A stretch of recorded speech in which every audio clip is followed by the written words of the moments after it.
The United States has always been about inventing a better mousetrap when it comes to its democracy. And they did invent the best two-party mousetrap the world has ever seen.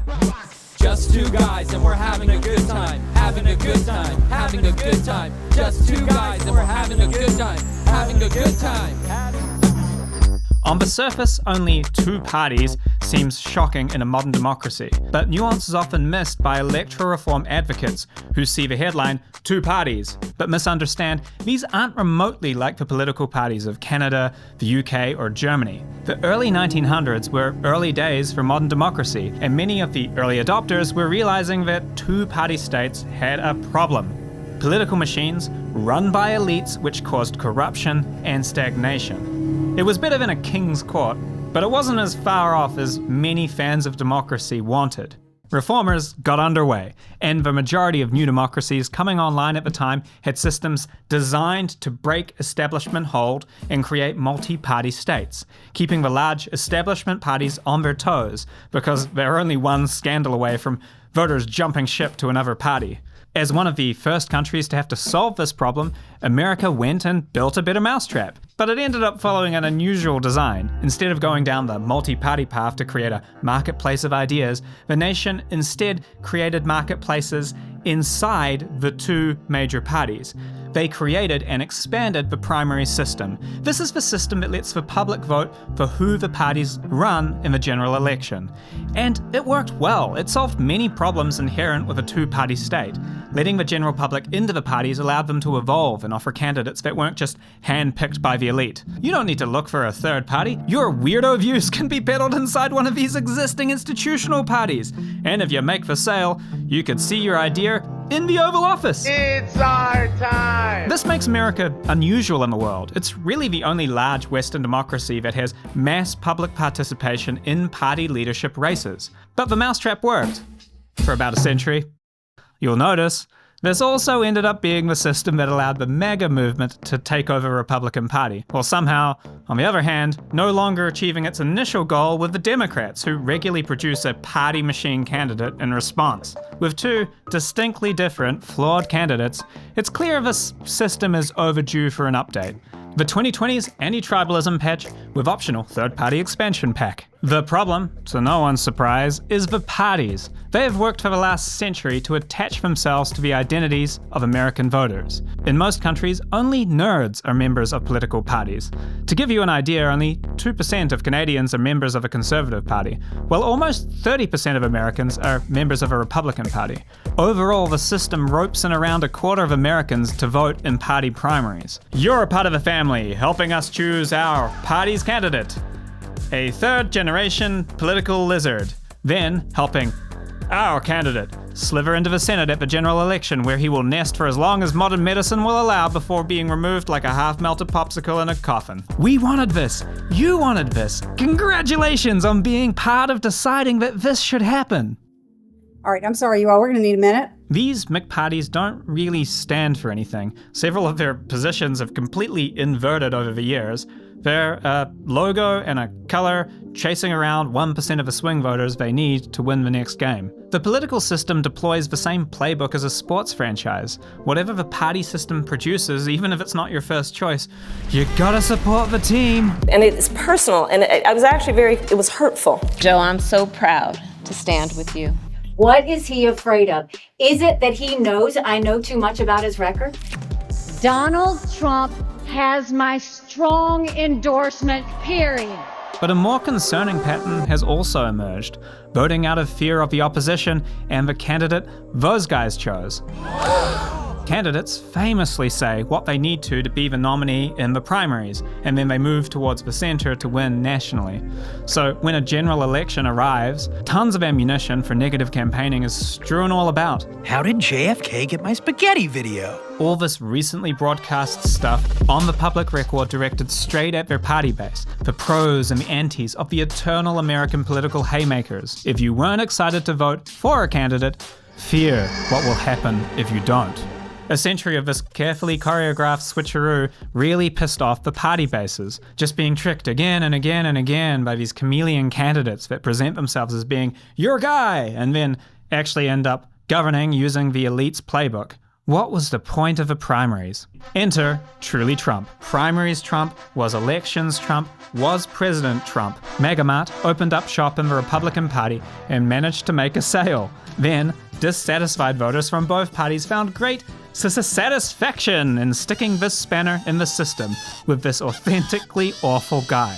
With such an evenly divided electorate between the major parties, that was enough for what's become a permanent upset. A decent chunk of the Republican base are happy or fine with the situation. They finally got something in the ballpark of what they wanted this whole time. He's very divisive and unpopular with most voters, but owning the libs, toilet signs, immigrants, whatever. For the traditional Republicans who aren't as happy with this new situation, those old dynamics are still there, creating compliance. Your political party identity and fear of the opposition, and a whole new paranoia about how they're coming for your children now. But politics is not an identity. It is a decision-making system. And short-circuiting that with all this tribalism removes the decision-making and breaks the system. To keep the system functioning, there used to be a healthy number of independents to break up the deadlock. There's the two tribal party machines and their voter bases, but always a reasonable number of congressional lubricators swinging both ways to form majorities for new legislation.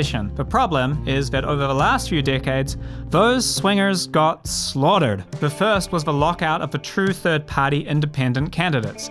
The establishment parties work hard to bring the most talented ones into their own market. The pressure and dynamics on these candidates to not run externally is immense.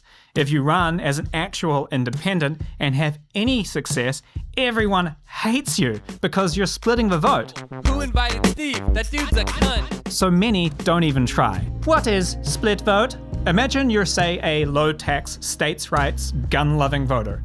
You'd probably vote for Republicans normally, but when a strong state independence party candidate knocks at your door, they might get your vote.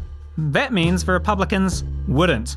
And the Democrat, who you probably really dislike, is now one vote closer to winning. It's a system where if an independent actually does a good job, they undermine the success of the most similar major party to them. So party machines do everything to stop them from stealing votes, as they call it, because they have the God-given right to 50% of the voters, of course. The system represses the will of the people. While the number of independent representatives has remained a meager handful, the number of independent voters has gotten larger and larger. Independents used to account for around 31% of voters. Now they are a voting bloc almost bigger than the two main parties combined. This majority are hostages in a system that is geared in every way to keep them with the name brand parties. The best modern example of this behavior was the presidential election of 1992, where Ross Perot gave the major parties a run for their money. I was not put on the ballot by either of the two parties, by any PAC money, by any foreign lobbyist money, by any special interest money.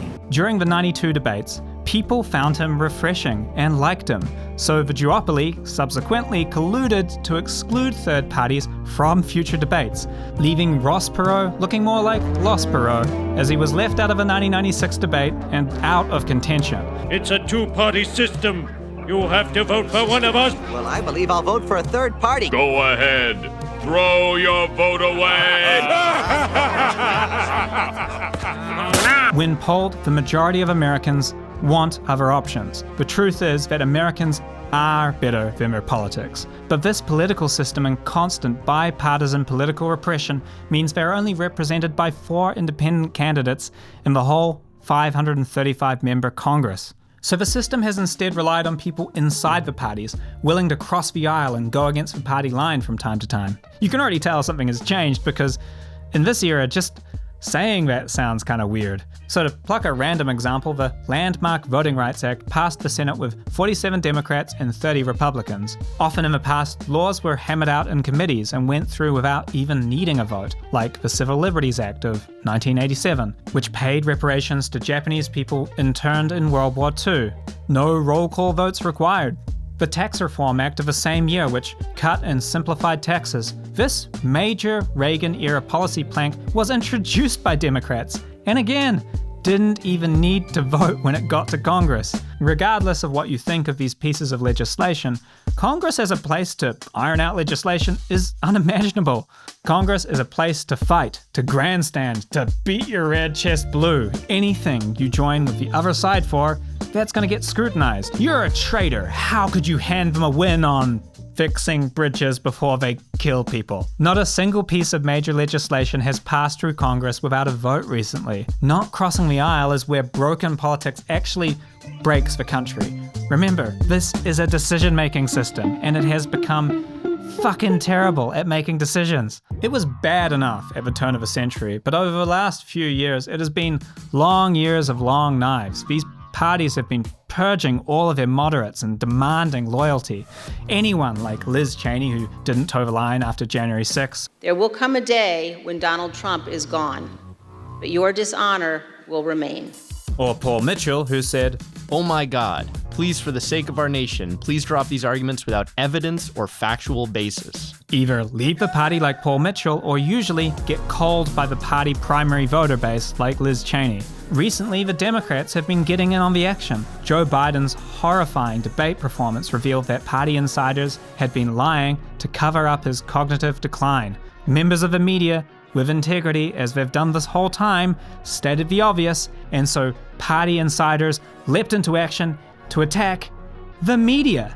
All of this craziness that you see in the media about Joe Biden. We can't articulate what the grassroots is saying because we'll get punished by the Democratic Party and we'll get robbed of resources. Look, one bad night. I think we could learn something from Republicans. Republicans will not abandon Donald Trump through indictments, through whatever it may be. The number of orphaned independent voters who want something else has continued to swell. I have been gaslit by the Republican Party now for a long time about Trump.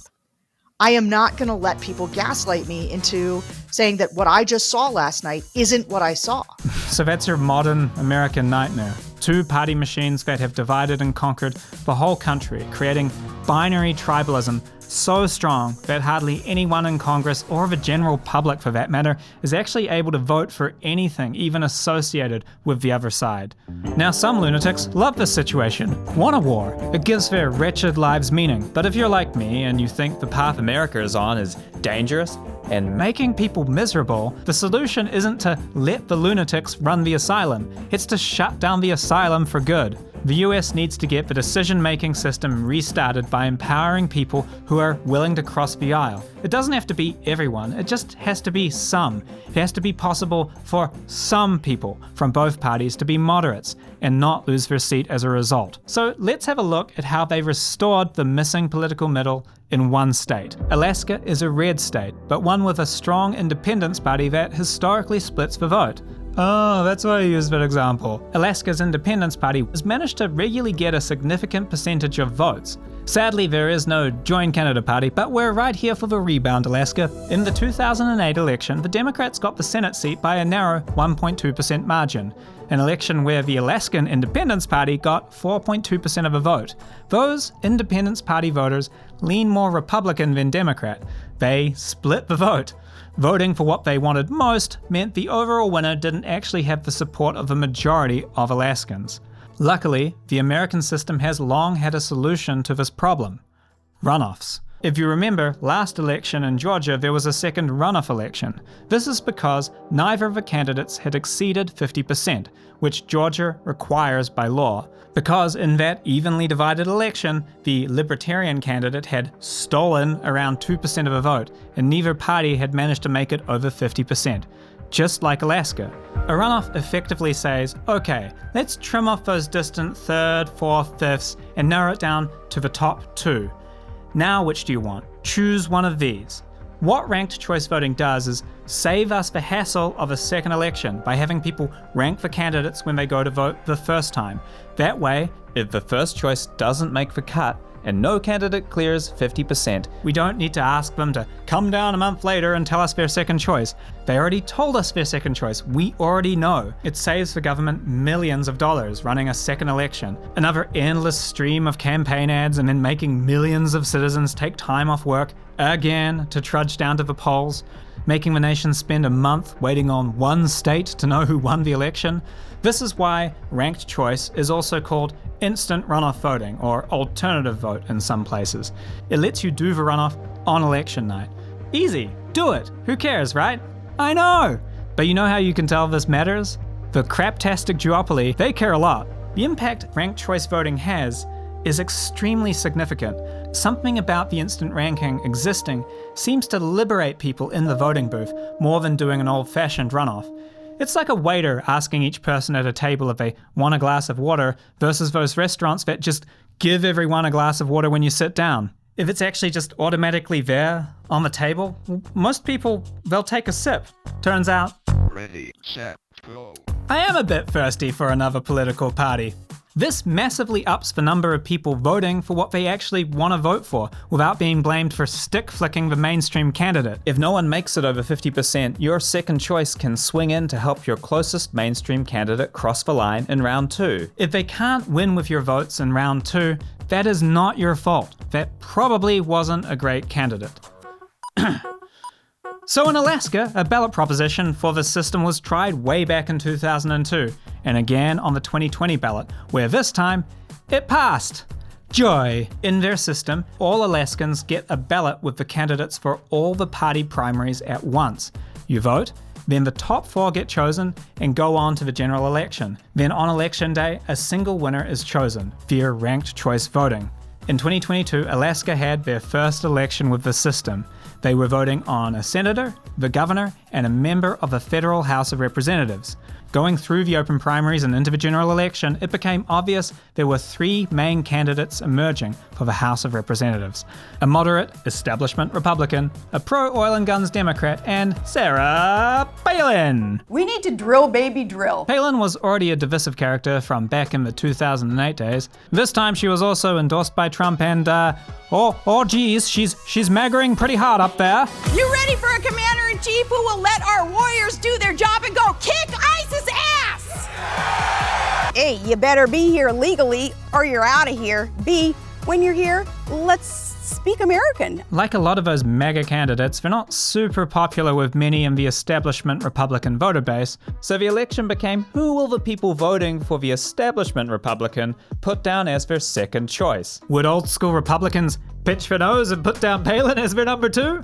Well, let's see what happened. Sarah Palin ran a very typical campaign for the old system. She didn't have broad support and she just talked directly to the base. She called her establishment Republican opponent a rhino. You know, he's got a lot of Democrat support and he supports a lot of Democrats. I certainly refer to him as a rhino, not a true conservative. She even told her supporters not to use their second choice votes. Vote for me. Don't rank everybody else and get involved in this convoluted system. Which is a real dick move. God gave us these resources. We're the true conservationists. It was going to be over my dead body that they were going to jab my kids or me. I was right. And I know that firsthand. What happens when you hit a moose? You can see Russia from Alaska. I think after 2 decades of exposure, the majority of Alaskans were just kind of fatigued. And, you know... Good morning. Heard to follow Sarah Palin. Voters quite liked the fresh face of Mary Peltola, which made her very formidable in a ranked choice system, which favors civility and being at least acceptable to half of the population. You are not going to hear me say anything bad about any of the other leaders that are in this race. As election day approached, according to Business Insider, Palin's unfavorable ratings were far higher than those of either Begich or Revak. That could spell trouble for Palin, given that Alaskan voters, for the first time, will be using a ranked choice ballot for the special election. Indeed.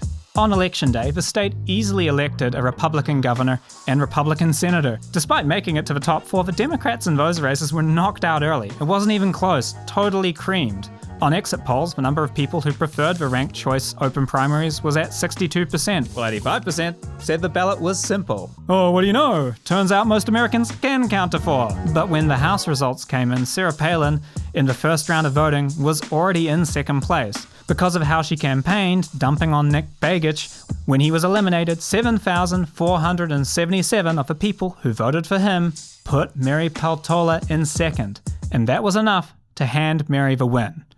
Sarah Palin took the L about as well as you would expect. I mean, really? Alaskans want Joe Biden? She became the first person, literally, to sign an initiative to repeal ranked choice voting in Alaska. Because yeah, she doesn't understand how to succeed in a system where she'd have to be less of a fucking asshole. And although Alaskans have been pretty happy with Peltola, the Republicans could easily win the next election. But not with Sarah Palin. She's not even running for office in 2024 because she would lose. She's just not viable in this system. Moderate Republicans, on the other hand, look quite likely to sweep it. For the moderates in the Alaskan Republican Party, ranked choice voting just cleaned house. They got their party back. So let's tune in to see how the wingnuts now running the Republican Party are reacting to the news. Your hard-earned dollars are being used to fund the woke mob. These guys hate ranked choice voting. I hate ranked choice voting. And now, well, it's not really a red state.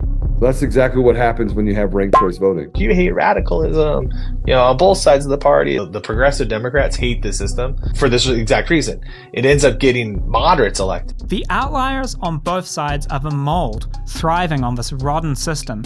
Their prominence and audiences boosted way higher than they should be. Cultivating a culture war is their business model, with the enemy trenches over there and your ears and wallets open in support. They don't want the system they just managed to hijack to gain immunity and expel them to the quirky irrelevance they once existed in. In the midst of all the disappointing moments in the last decade, ranked choice voting has been the good news story, sweeping across the country under the radar. It's obscure, it's incredibly important systemic change, but just hard for people to connect with for whatever reason. I'm probably only involved because I don't come from this continent and I've lived on the other side, so these relics of electoral systems in Canada and America just stand out as bafflingly outdated. It's like finding out that a friend is using a Windows 98 laptop. Like, I'm honestly impressed that you've gotten any work done at all. I remember going to the FairVote website back in 2009 and seeing they had just picked up a couple of cities and thinking, it's kind of sad.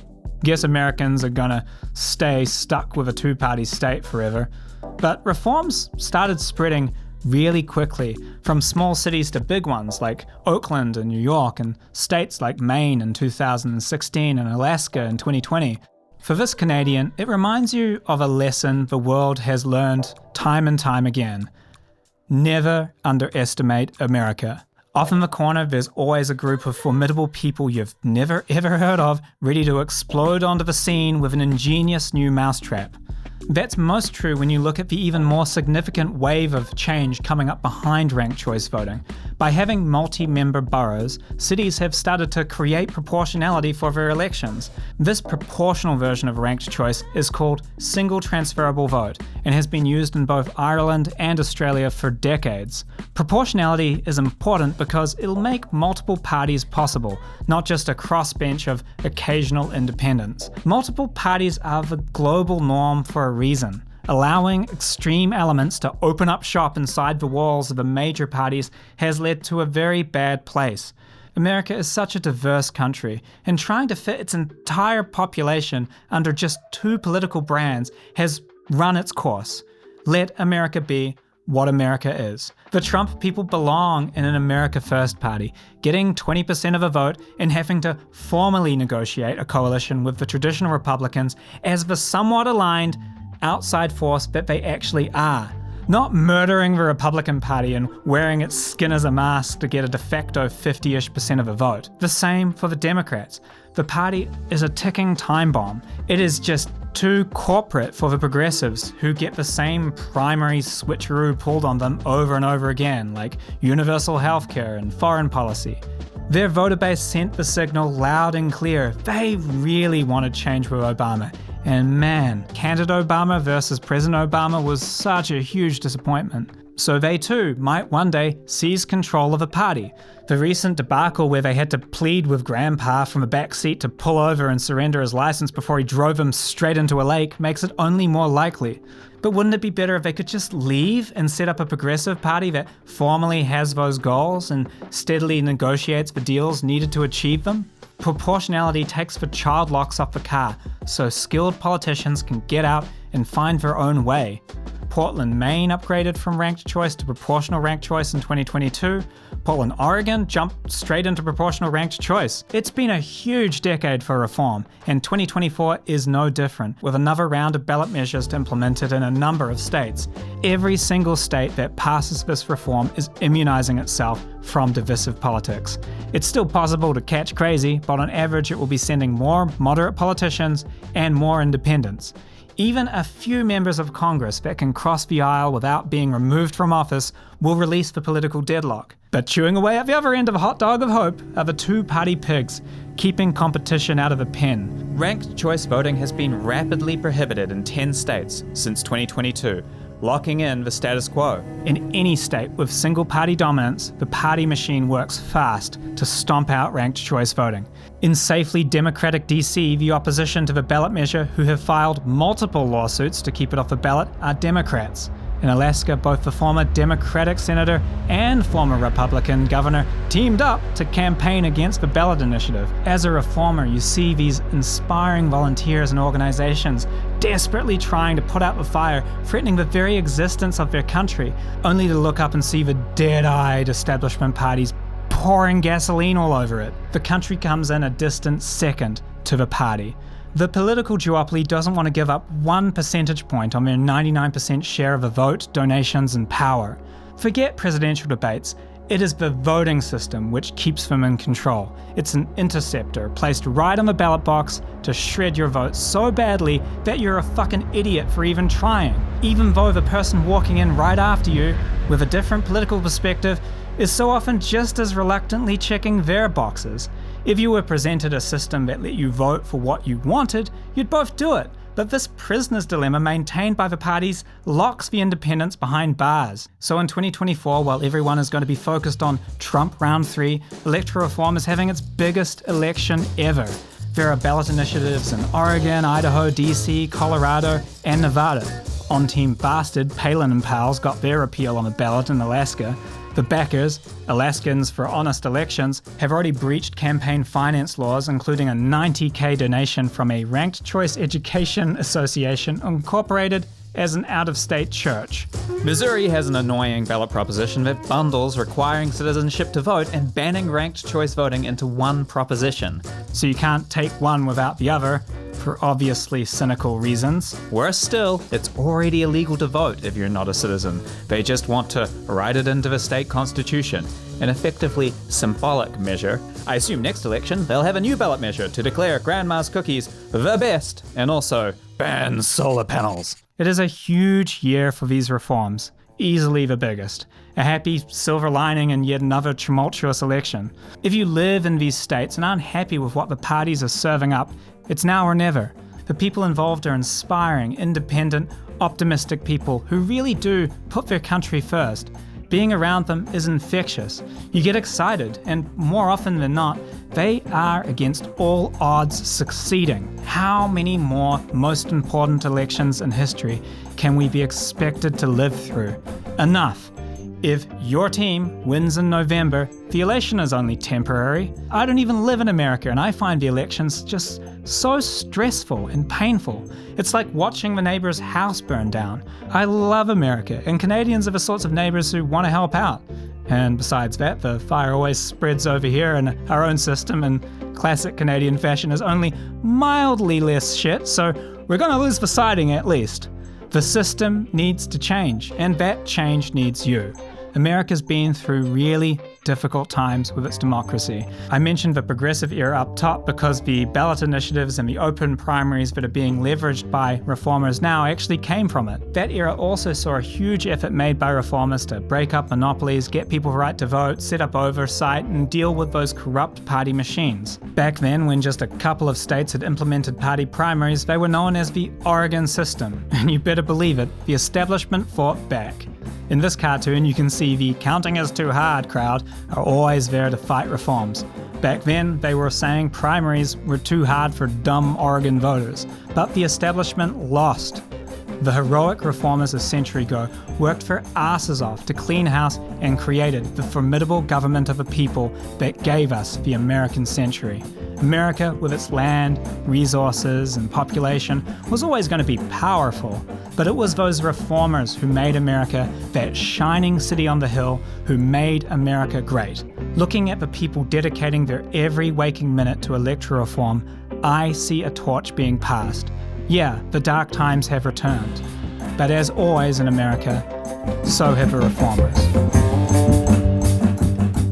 The obsessive partisanship that gets in the way of just doing what's right, we see that in our own state. We saw it recently where partisanship, trying to get somebody elected, changed our whole voting process to one that's not real good.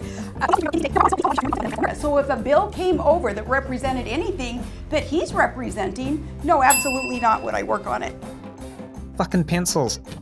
You're part of a family.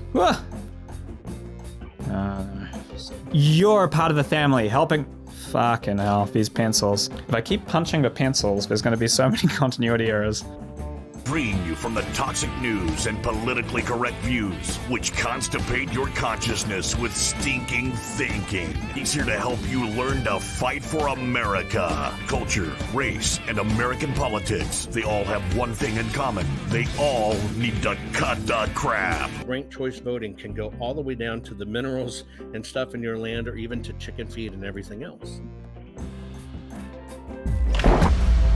Join the MAGA crew, get a rhino hunting permit. There's no bagging limit, no tagging limit, and it doesn't expire until we save our country. Alaskans own the God-given natural resources, not the oil companies. And bless your hearts, I love you guys. You know I'm on your side. Drill, baby, drill. I coined that. That's what I'm known for.